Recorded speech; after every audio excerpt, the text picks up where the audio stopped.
त्वचेचे आजार, केसांच्या समस्या, सौंदर्य समस्या यांच्यावर खात्रीशीर उपचार म्हणजेच डॉक्टर प्रसाद पावले यांचं प्रसन्न स्किन क्लिनिक आपल्या मोहोळमध्ये होय. एसटी स्टँड समोर मोहोळ. है दोस्तों, जिनके सपनों में जान होती है, ये ऊपर को होने से कुछ नहीं होता, उड़ान तो हौसलों से होती है. प्रचंड जिद्द, संयम, आत्मविश्वास आणि चिकाटी हे गुण ज्या माणसाच्या, ज्या व्यक्तीच्या शरीरामध्ये आहे, असं आगळं वेगळं व्यक्तिमत्व म्हणजे विशाल जाधव. लहानपणापासून मी त्याच्यापेक्षा वयाने 5 वर्षाने मोठा आहे. लहानपणापासून मी त्याची क्रियाशीलता अगदी मनापासून बघतोय. कारण अतिशय सर्वसामान्य कुटुंबामध्ये जन्माला आलेली व्यक्ती, परिस्थिती अभावी इयत्ता 10वी पर्यंत शिक्षण पूर्ण केलेला हा पोरगा, मनामधली प्रचंड आत्मविश्वास आणि काहीतरी करण्याची ताकद वयाच्या 13व्या-14व्या वर्षी व्यापार क्षेत्राकडे वळवते. आणि व्यापार क्षेत्रामध्ये भाजीपाला असू द्या, फळ विक्री असू द्या, जे मिळेल ते काम या माणसाने केलेलं आहे. मी आवर्जून या कार्यक्रमाच्या निमित्तानं आपल्याला का सांगतोय, कारण विशाल जाधवने आज हा कार्यक्रम या ठिकाणी आयोजित केलाय. नेमका विशाल जाधव घडला कसा हे आपल्याला माहित असल्याशिवाय काही उपयोग म्हणजे ठरणार नाही. म्हणून वयाच्या 13व्या-14व्या वर्षापासून व्यापार क्षेत्रामध्ये या मुलानं अगदी पदार्पण केलं. परंतु वेगळं काहीतरी करण्याची उमेद या व्यक्तीमध्ये होती. निव्वळ भाजीपाला करणं, व्यापार करणं मनाला कुठेतरी भावत नव्हत्या. म्हणून पुढे जाऊन उद्योग क्षेत्रामध्ये पदार्पण करायचं या मुलाने ठरवलं. आणि लक्ष्मी मिरची पावडर या नावाने एक आपला स्वतःचा ब्रँड बनवायचं ठरवलं. परंतु शिक्षण कमी आणि मिरची पावडर काय आपल्या भागात विकली जात नाही, कारण मोठमोठे ब्रँड ऑलरेडी मार्केटमध्ये आहेत. मार्केटिंगच्या अभावी तो व्यवसाय पाहिजे तसा त्या ठिकाणी चालला नाही. आणि म्हणून वेगळं काहीतरी करावं म्हणून सातत्याने मनामध्ये जिद्द होती. आणि मग आदरणीय चेअरमन साहेब कुणाला काय केलं, आपल्यासारख्या म्हणजे कारखान्याला टोळी करायचं ठरवलं. मिरची का पावडर मध्ये यश आलं नाही आणि मग त्याने ठरवलं की टोळी करावी, कारखान्याला ट्रॅक्टर लावावा, त्यातून काय मिळतंय का बघावं. परंतु सध्याची जी काही समस्या आहे, काही ठिकाणी पळून जातात आणि मालक कंगाल होऊन जातात. अगदी अशीच अवस्था आमच्या चेअरमन साहेबांवर. आणि 8 लाख रुपयाचं नुकसान या माणसाचं त्या ठिकाणी झालं. पण खचतो तो विशाल जाधव कसला. किती नुकसान झालं? 8 लाख रुपयाचं नुकसान त्या ठिकाणी झालं. टोळी पळून गेले. करावं काय?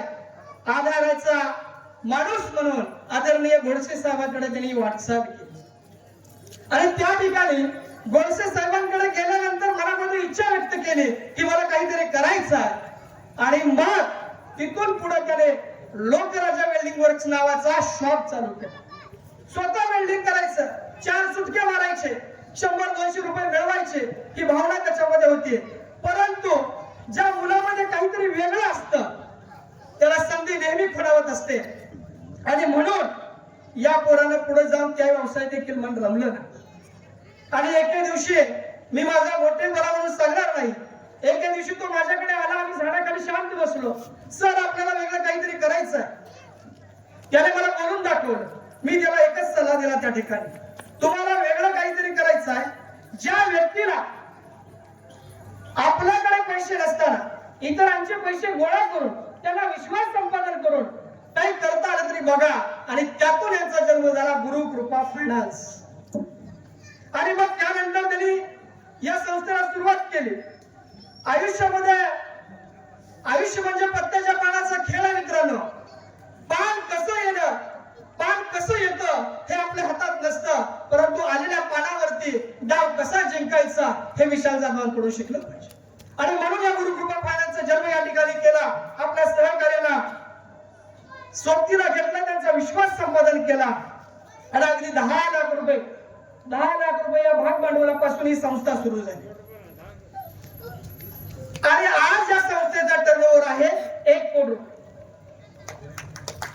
10 लाख रुपयापासून सुरू झालेल्या संस्थेचा आजचा टर्नओव्हर आहे, भाग भांडवल आहे 1 कोटी रुपये. याच्यामध्ये वेगवेगळ्या इंडस्ट्रीजला, जसं आपल्या गावामध्ये ध्रुव इंडस्ट्रीज नावाची बरडा केंद्र उभा केला, त्याला कर्ज पुरवठा करण्याचं काम यांनी केलेलं आहे. शेषनारायण खंदारे नावाचं गरीब होतकरू मुलगा, त्याला रिक्षा घेऊन देण्याचं काम यांनी केलेलं आहे. पर्सनल लोन असू द्या, कुणाचा दवाखाना असू द्या, त्याच्यानंतर कुणाचं लग्न मुलीचं असो किंवा मुलाचं असो वाढला की त्याला सहकार्य करण्याचं काम या गुरुकृपा फायनान्सने केलेलं आहे. आणि म्हणून हा प्रवास करत असताना विशालराव आम्हाला नेहमी बोलतात की सर, लोक आपल्याला आजही नावं ठेवतात, कारण अनेक व्यवसाय आपण बदललेले आहेत, मग याच्यात तर तो कशावरून टिकेल. मग लोक आपल्याला नावं ठेवतात, आपला अपमान करतात, पण विशालराव, मी आपल्याला या व्यासपीठावरून सांगतो, जी लोक तुमचा अपमान करतात, तुम्हाला नावं ठेवतात, एक दिवस ती सर्व लोक त्यांचा सन्मान वाढवण्यासाठी तुमची ओळख नक्की सांगतील. हे त्रिकणावरीच सत्य. म्हणून हे प्रास्ताविक करत असताना प्रचंड या परिवारावर प्रेम करणारे प्रमुख पाहुणे आहेत, ते आपलं मनोगत व्यक्त करणार आहेत. मी जास्त काही बोलणार नाही, परंतु जाता जाता एवढंच आपल्याला सांगेन, विजलो आज जरी मी, विजलो आज जरी मी, हा माझा अंत नाही. पेटन उद्याने, पेटन उद्या नव्याने, हे सामर्थ्य नाशिवंत नाही. छाटले जरी पंख माझे, छाटले जरी पंख माझे, पुन्हा उडेल मी, अडवू शकेल मला अशी अजून भीत नाही. रोखण्यास वाट माझी वादळे होती अतुर, रोखण्यास वाट माझी वादळे होती अतुर, डोळ्यात जरी गेली धूळ, थांबण्यात उसंत नाही. येतील वादळे, येतील वादळे, खेटेल तुफान, अडथळ्यांना भिवून अडखळणे पावलांना पसंत नाही. यापुढे देखील आपण अशाच जोमाने वाटचाल करा, एवढीच अपेक्षा या वर्धापन दिनाच्या निमित्ताने या ठिकाणी करतो. आणि पुन्हा एकदा या 4थ्या वर्धापन दिनाच्या मी गुरुकृपा परिवाराला शुभेच्छा देतो आणि थांबतो. जय हिंद, जय महाराष्ट्र.